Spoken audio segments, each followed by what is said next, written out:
आज हम बनाने जा रहे हैं ढाबा स्टाइल दाल तड़का। बहुत स्वादिष्ट लगती है।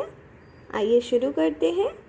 यहाँ मैंने 2 बाउल चना दाल ली है जो मैंने वॉश कर ली है। 1 घंटे तक मैंने इसे सोक करके रखा था। अब हम इसे कुकर में डालेंगे और इसे बॉईल करेंगे। 1 से 1.5 गिलास पानी, हल्दी और नमक, और इसे 2-3 सीटी लगवाएंगे। अब हम एक पैन में तड़का तैयार कर लेंगे। उसके लिए यहाँ मैंने थोड़ा सा ऑयल लिया है। उसमें थोड़ी सी लहसुन, आधा चम्मच जीरा और थोड़ी सी अदरक पीस की हुई, 1/4 चम्मच गरम मसाला। ये थोड़ा सा हम पहले रोस्ट कर लेंगे। उसके बाद इसमें ऐड करेंगे हींग। 1 से 2 चुटकी हींग मैंने यहाँ यूज़ की है, और 1 बड़ा प्याज बारीक कटा हुआ, इसे भी हमने इसमें ऐड कर लिया। प्याज थोड़ा सा कलर चेंज हो जाए प्याज का, फिर हम इसमें ऐड करेंगे 2 टमाटर बारीक कटे हुए, और नमक डाल के हम इसे 2 मिनट तक ढक के रख देंगे।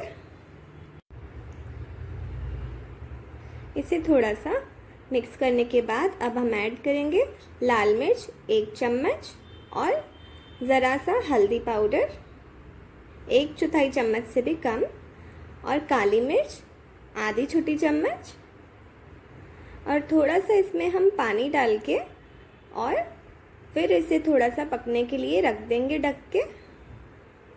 थोड़ा मिक्स करने के बाद लो फ्लेम पे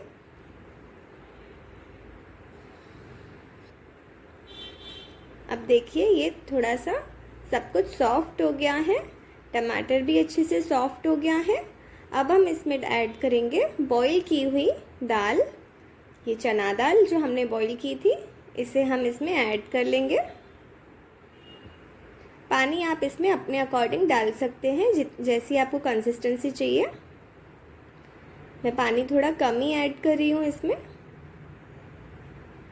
अब इसे फिर हम कवर करके रखेंगे और 2 मिनट के बाद हम इसे थोड़ा सा घुमा लेंगे। ये हमारी दाल बनके तैयार है। अब हम इसमें ऊपर से थोड़ा सा तड़का लगाएंगे। उसके लिए एक पैन में ऑयल गरम कर लिया है। आधा चम्मच जीरा, आधा चम्मच लाल मिर्च डालेंगे, और ये तड़का हम डाल देंगे दाल के ऊपर। इससे दाल का टेस्ट भी बढ़ जाएगा और लुक भी इसका बहुत अच्छा दिखता है।